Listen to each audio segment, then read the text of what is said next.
Yo, what's up mga tropa pip? So, eto na po yung update. Medyo naantala po ang pag-alis ni Digong papuntang Dahig dahil po sa isang patalastas komersyal. Eto kasing si Lambino, yung kumakandidatong senador. Panoorin po ninyo ha. Magandang gabi.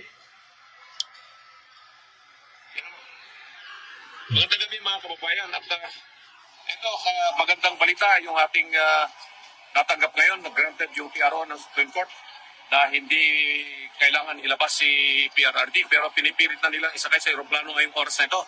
Matatanggap lang namin yung advisory sa Supreme Court.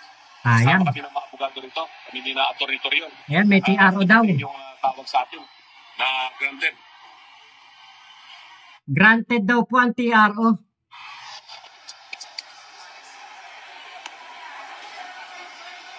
Magkakasama kami ngayon. Yan, inatornitor yun. Papunta kami sa Supreme Court para kunin namin yung decision. Granted yung PRO. So, hindi nila may lalabas si PRRD. Pero pinilitan nilang isakay. Talagang kailangan matawagan natin. Matawagan natin yung tower para hindi pa makalipad yung aeroplano. So, yan. Yan mga kabaka. Mga minamahal na kababayan Pilipino. Ay talagang ito ay alam na ng mga isa mo lang, nandito kami sa kapulisan na lumabas na yung PRO. Anong gate yung at meron ng desisyon ng Supreme Court na may temporary restraining order. So, pakisabi na lang sa lahat ng mga vloggers ngayon. Kayong mga kababayan na nakamonitor ngayon sa live na nangyari dito. Ngayon lang, nakareceive kami ng tawag sa Supreme Court.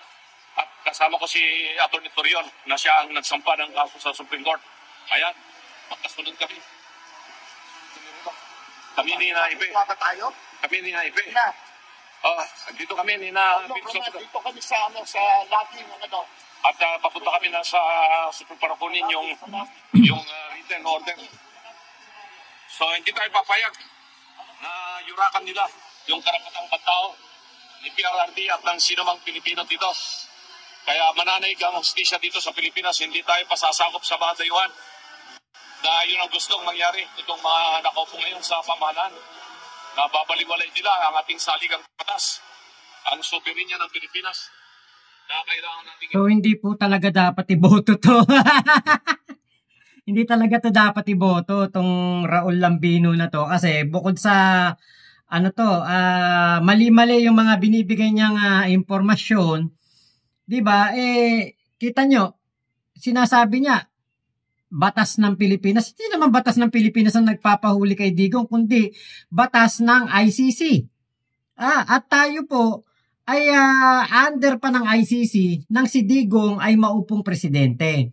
At siya ay umalis sa ICC noong taong 2017 ba o 2018. Tapos after nun, mayroon pa pong isang taon yan na palugit bago ka makalabas ng tuluyan. So, yung pong mga nangyari na EJK nung panahon ni Digong, lahat po yan ay pasok doon sa panahon na tayo po ay under pa ng ICC. Ngayon, may TRO daw Di ba?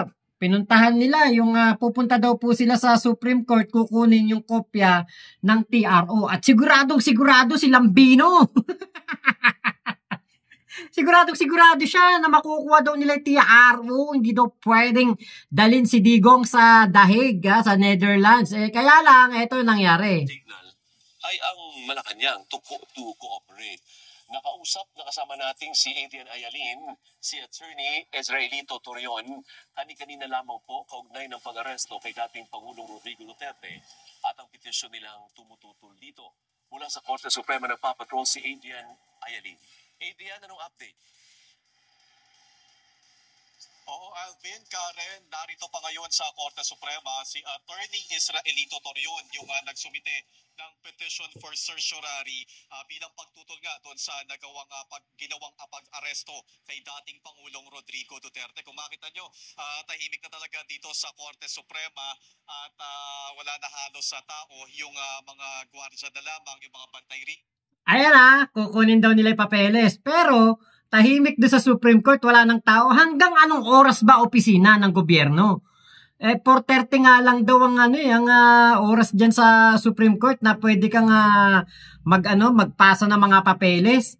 4:30 lang. O tapos alas 5 uwian na yan. Anong oras na to? Mag-alas 9 na yata nung pumunta sila doon sa Supreme Court. At narito pa si Attorney Torion. Kasama niya si Attorney Raul Lambino at ang aktor na si Philip Salvador. Kanina lamang sila dumating, siguro mga pasado alas 9 yun. Mga ilang minuto lang yung nakakaraan at dumating nga sila rito. At kanina... Imagine niyo yun, alas 9. Diba, pumunta si Torion doon, nagpasa ng certiorari, mag-aalas 5. Imagine niyo po yun. Irarapol pa lang o yung nilabas na statement po ng Supreme Court, irarapol pa lang. Tapos, ura-urada, meron na kagad TRO.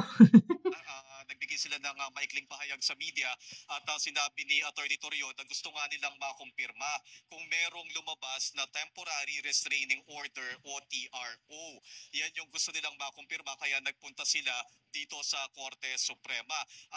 Nila ay may nababanggit si Attorney Torion na soft copy o na hard copy na gusto nga nilang makuha. So ang tanong natin, may soft copy ba? Ang sabi niya, yun nga yung impormasyon na gusto nilang makuha at makumpirma mula sa Korte Suprema. Tinanong natin kung saan galing yung kanilang impormasyon, kung saan galing yung impormasyon na pwedeng may soft copy, may hard copy, ay hindi na nagbigay pa ng karagdagang detalye si Attorney Torion. Pero sa ngayon nga, nanatili silang andyan pa rin nandito sa loob ng Supreme Court pero wala pang kumakausap talaga sa kanila na lumalabas mula sa loob ng Korte Suprema. At mukhang paalis na rin, mukhang nagpapaalam na sila sa mga security force dito sa Supreme Court. Or si Salvador nakikipag-usap lamang sa mga security force dito. At ayan na, mukhang palabas na nga rin sina Attorney Lambino. Tingnan natin kung makakausap natin sila. Attorney, live po tayo sa ABS-CBN. Yes. May update pa po ba?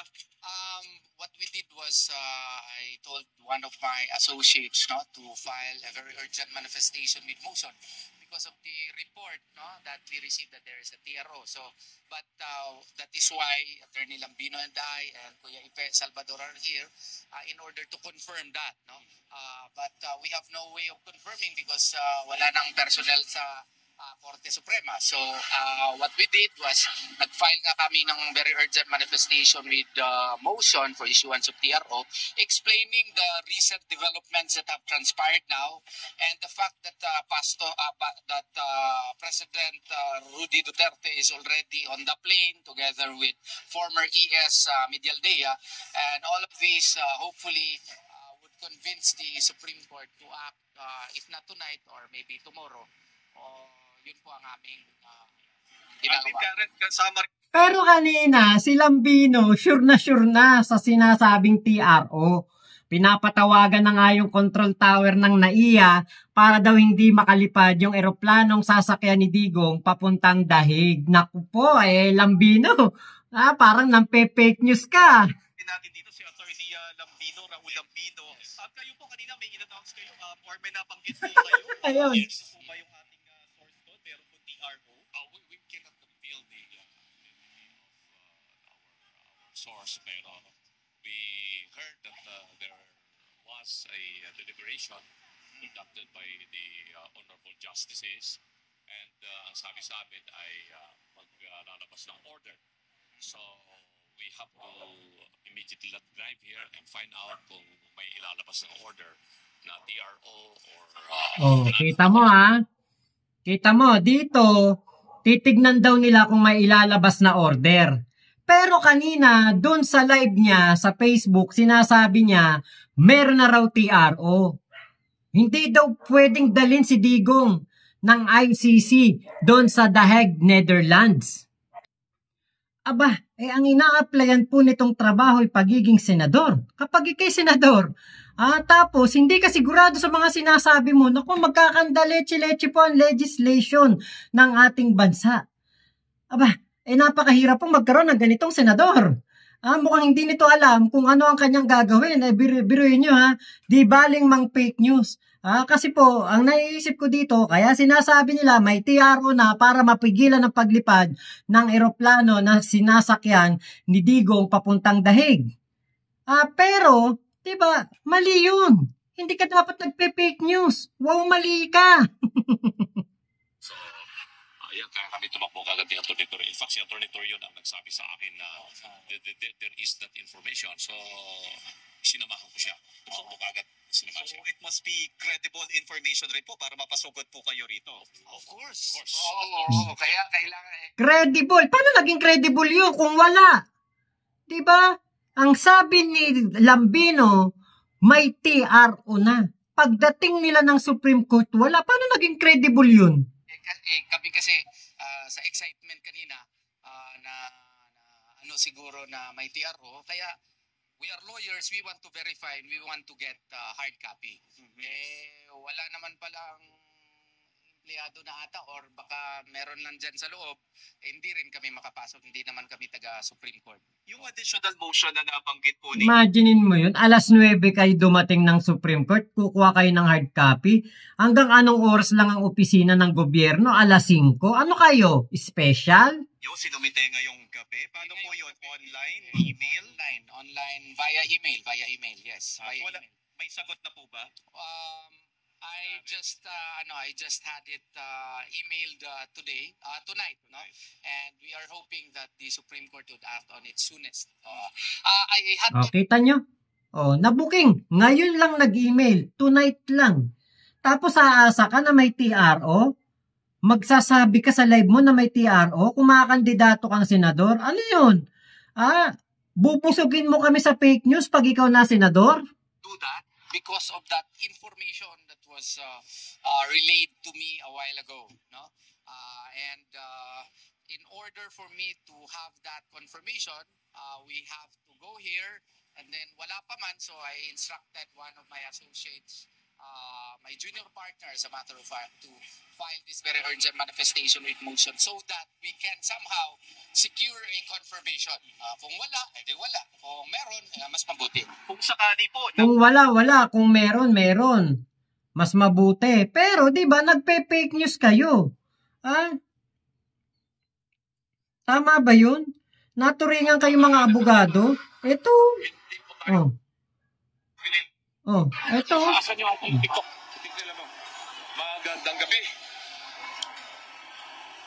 Yan mo. Magandang gabi mga kababayan. At ito, magandang balita yung ating natanggap ngayon. Nag-granted yung PRO ng Supreme Court. Ayan. Na hindi kailangan ilabas si PRRD pero pinipilit na nilang isakay sa aeroplano ngayong oras na ito. Katatanggap lang namin yung advisory sa Supreme Court. Kasama kami ng mga abogado rito. Kami din na Atty. Torion. Dumating yung tawag sa atin na granted.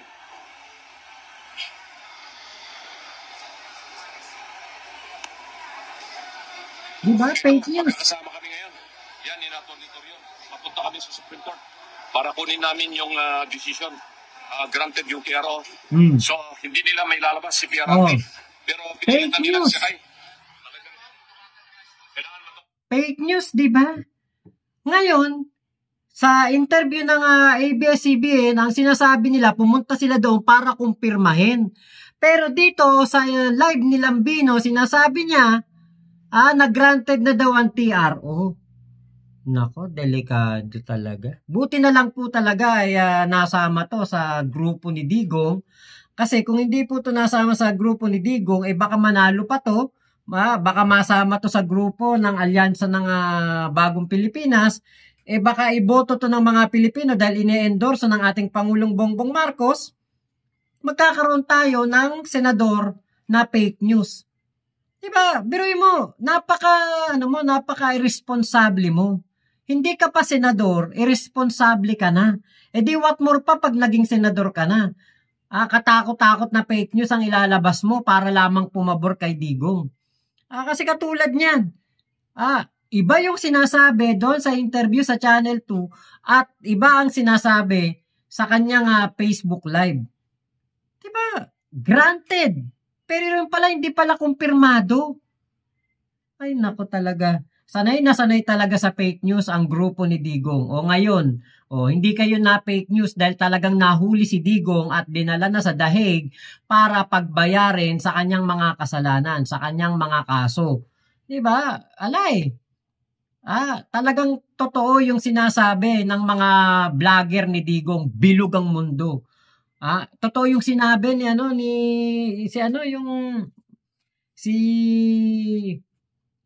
yung nagmamatapang si Captain na Tukmol, basta yung Tukmol na na dating dati siyang NBI ba o dating pulis, basta Tukmol na yun. Mag-iingat daw ang mga BBM vlogger o mga pro-admin vlogger pag umikot na ang mundo. Pero eto yung umikot na mundo Dati nasa taas si Digong, makapangyarihan, nagagawa niya ang lahat ng gusto niya, napapagurgur niya ang mga taong ayaw niya. Yung mga kalaban niya, napapakasuhan niya, yung iba nagpupunta na ibang bansa, nagpapa-asylum sa ibang bansa para makaligtas sa ngit-ngit ng galit ni Digong dahil hindi siya inendorso nung panahon ng 2016 election. Lahat ng mga kinalaban ni Digong na perwisyo ang buhay. Ngayon, eto na yung umikot ang mundo. Nasa ilalim si Digong. At tingin ko malabo nang maranasan niyang pumaibabaw ulit. Bakit? Matanda na Doon na siya tatanda sa dahig. Sabi nga ng si Attorney Conti, ang pangkaraniwang kaso po sa ICC tumatagal ng 10 taon. Si Digong ngayon ay 79, mag-80 na. Doon na siya magbe-birthday sa dahig. At tingin nyo ba lalaya si Digong at the age of 89? Sa bagay, baka malakas naman si Digong, 'di ba? At hindi naman talaga may sakit, Baka nagsasakit-sakitan lang, baka nagdadrama lang sa mga litrato na ina-upload sa FB para makakuha ng simpatya. Meron pang oxygen 'Di ba? Kasi kung talagang mahina yan, hindi na bibiyahe ng Hong Kong yan. 'Di ba? Hindi na mag-aaksaya ng ilang oras yan sa biyahe sa Hong Kong. 2-3 oras. O tapos yung mamamasyal pa doon, maglalakad-lakad ka doon. 'Di ba? Ay nako.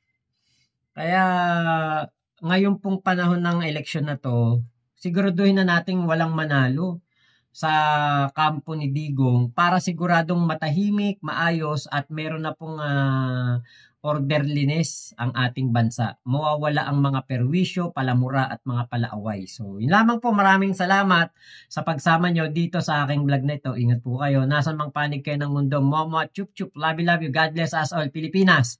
God first. Nasaan mang panig kayo ng mundo. Huwag kayo magpe-fake news katulad nilang Bino.